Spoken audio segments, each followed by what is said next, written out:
Hello ladies. Do you notice that the people at the bottom have the most to say? Now, I was watching a TikTok where a young lady was talking about her lace lifting at her job. She was very beautiful, clearly an exotical. She's always put together, but of course the one day that she comes in with her lace lifting a little bit, some woman had something to say. And I want to talk about this because it's always the people who can't compete, who can't compare, who don't have your qualities, who can't even imagine living in your skin and walking in your shoes and benefiting from pretty privilege the way you do, who have the most to say. I've experienced this my entire life with women who are jealous, who are envious, who are threatened, who are insecure. I need to make an abbreviation with the first letters of those words because that's literally the basis of this channel, is exposing those types of women. But I digress. I have had endless experiences with women who like to pick me apart, who like to keep me under a magnifying glass, constantly monitoring me. And the second that something is off in a picture or off with my physical appearance when they see me in person, even with men, it's something that is held up and a light is shined on it because these people are waiting for you to have a flaw. That's what you need to understand about human nature and people who are average or below average, or people who actually are beautiful but don't know it. So we have people like that even in the exoticals community. And so their own insecure feelings won't allow them to lift up another woman, love on another woman, support and speak life into another woman. They are actually looking at other exoticals as their competition. And so I want to share this clip with you ladies and then come back for my thoughts. Yeah, so I was at work the other day, right? And this girl who I work with basically blew the hell out of me because, as y'all can see, like, my lace needs to be touched up a little bit. I have an appointment for it tomorrow and I'm always on my stuff. Hair did, nails did, everything is always done. But I realize, and it's not even only just at work or anything, but like at home, my family, everybody, like, I can have one pimple on my face and they're gonna be like, ew, like, what is that? What's going on with your face? As if I don't own a mirror. Like, I just got to work and you asking me, she's like, I wish you would like fix that.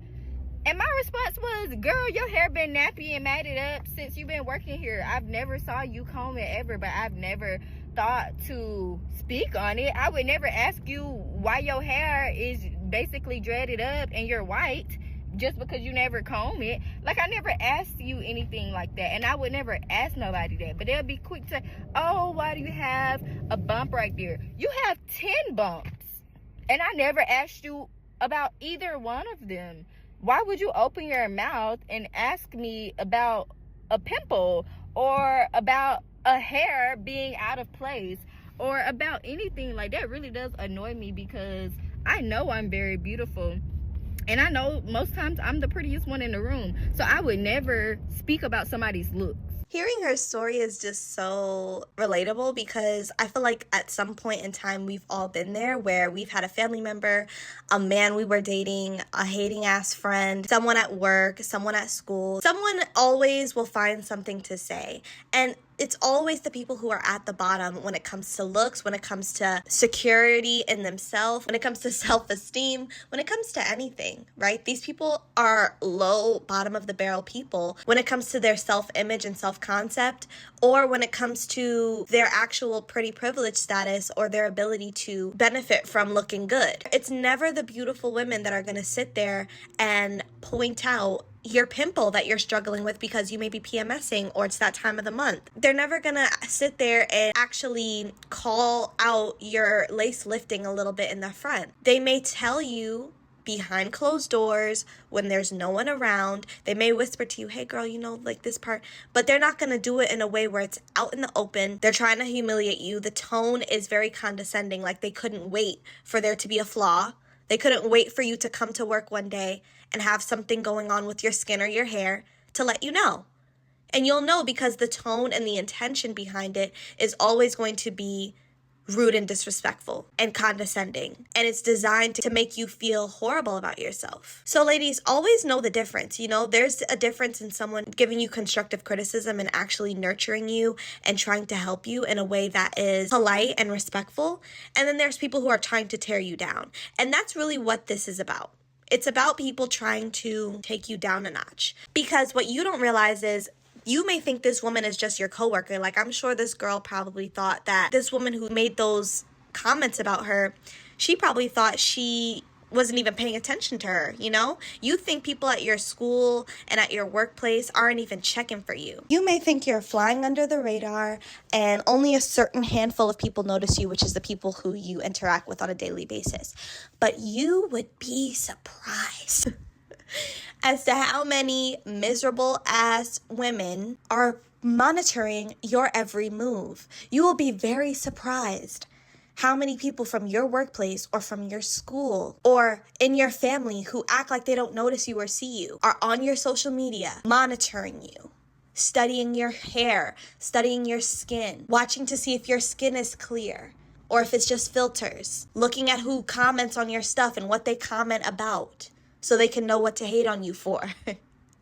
These people are sick and they're crazy and they're bored and they have all the time in the world.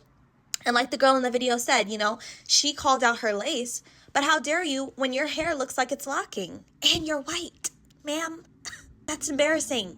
Pasa comb through your head. I go in and bring it out the patois now because that's crazy. You have a lot of nerve. You opened your mouth to talk about a little bit of lace lifting in the front. Let's talk about that dread in the back of that head. Let's really talk about it.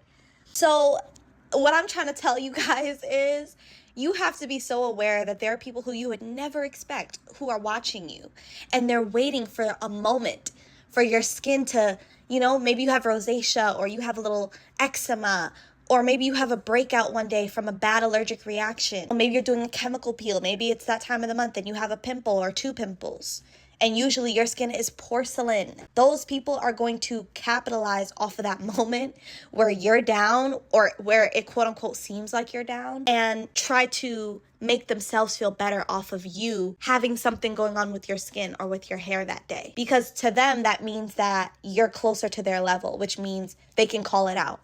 And it's like, how dare you? And it's always the people at the bottom, whether it's financially, whether it's look-wise, whether it's self-esteem-wise, who always have the most to say. Mind you, the people who have the most money or who are happy with their lives, who are stable financially, who actually benefit from pretty privilege, you barely ever hear their mouth. You barely ever hear them call out somebody's flaws and even have the nerve to say it to their face. Why would we do that? People with privilege don't feel the need to tear people down. We're too busy enjoying our privileges. And we thank God for them because we're not miserable like you. That's the difference. People who are actually on the top in different areas of their life don't feel the need to tear other people down for sport, for fun.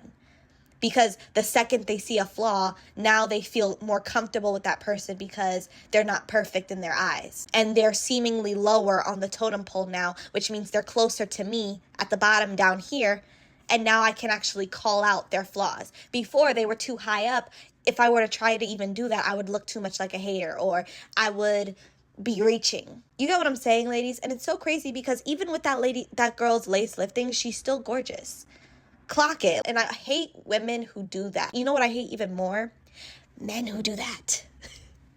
Men who like to pick women apart clearly are narcissistic, clearly are weird. I would even argue might be in the closet because a man who is a man through and through doesn't have time to sit there and pick a woman apart and make her feel insecure or try to tear down her confidence. My man right now, like even if I have like a blemish on my skin and I might complain about it because I don't get pimples like that. And I might complain and he'll be like, I can't even see it. It's not that serious. You're still beautiful. Because guess what? Real men don't care about that. They see the beauty beyond that pimple that has popped up for a few days because of your cycle. And then I'm like, oh, okay, thank you for reminding me. You know, I've also dealt with the other side of that with low-grade people and low-grade men who like to make women feel bad about themselves. They love when something about your aesthetic is off, just for one day. Like I told you guys about my ex who, when I had moved from my hometown, I moved to a state where it's very sunny, it's very hot. So I was in the sun a lot during the summertime and my skin got darker naturally. And he held his hand up to mine and was like, oh, look at you, you're getting darker. He couldn't wait to tell me that because he has insecurities about being dark-skinned. I don't. I am a cinnamon-toned woman. If I get tan in the summer, amazing. It's going to go back to what my normal skin tone is. I have no insecurities about that. You do, though, and that's why you had to call it out and try to make me feel bad for tanning and getting darker. Because, oh, look, my skin is getting closer to yours. You're sick. Then he had an issue, too. I remember one time I had a pimple on my forehead, and he called that out, too, and was like, oh, wow, look at that. These people just get a kick out of speaking on your flaws because it makes them feel like you're more human. That's really what it is, ladies. These people look at you as beyond human because that's what beautiful women are. You are above average. To them, you're a freak of nature because how are you even real? And then the second that you have a flaw, since they've been studying you so closely, they're going to notice. That's another thing. If someone is paying very close attention to you and your life and your skin and your hair and your aesthetic, they're going to notice when something is off. And that's how you know they're weird, and that's how you know they're creeps and they're obsessed. Because how do you notice something about someone unless you've been studying them? So it's like they tell on themselves. It's very embarrassing. It's very cringe. But nonetheless, it just shows and proves how much of that girl we are. We got to just charge it to the game, ladies, at this point.